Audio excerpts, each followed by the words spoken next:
মর্মান্তিকভাবে শিশু মৃত্যুকে ঘিরে চিৎকার দিয়ে কেঁদেছে গোটা বিলোনিয়া হাসপাতাল। খেলতে গিয়ে খেলার দোলনায় কেড়ে নিয়েছে 8 বছরের একটি তরতাজা শিশুর প্রাণ। ঘটনা বিলোনিয়া থানার অধীনে চিত্তামারা পুরান বাজার জয় হরিপাড়া এলাকায়।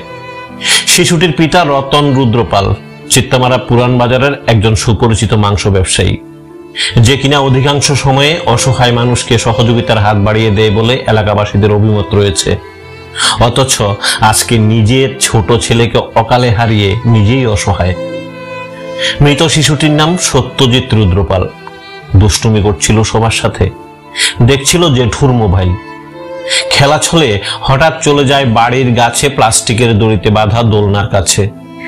খেলতে গিয়ে নিমেষেই দোলনা পেঁচিয়ে গলায় ফাঁস লেগে যায় ওর। ফলে বাড়ির সবাই আশেপাশে থাকলেও বাঁচানোর জন্য চিৎকার দিতে পারেনি সে, এমনটাই দাবি শিশুটির বাড়ির লোকজনদের।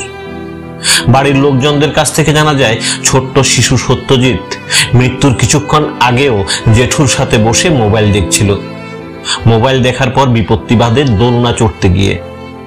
সত্যজিৎকে দেখতে না পেয়ে খোঁজাখুঁজির পর বাড়ির লোকজন দেখতে পায় সত্যজিৎ দোলনায় পেঁচিয়ে রয়েছে। শুরু হয় বাড়ির লোকজনদের চিৎকার।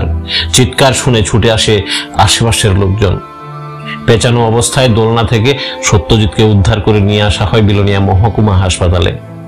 হাসপাতালের কর্তব্যরত চিকিৎসক সত্যজিতের নিথর শরীর পরীক্ষা নিরীক্ষা করার পর অনিচ্ছা সত্ত্বেও মৃত বলে ঘোষণা করেন।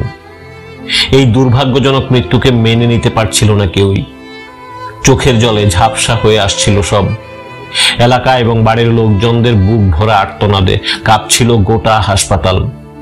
সান্ত্বনা দেওয়ার ভাষা খুঁজে পাচ্ছিল না কেউই।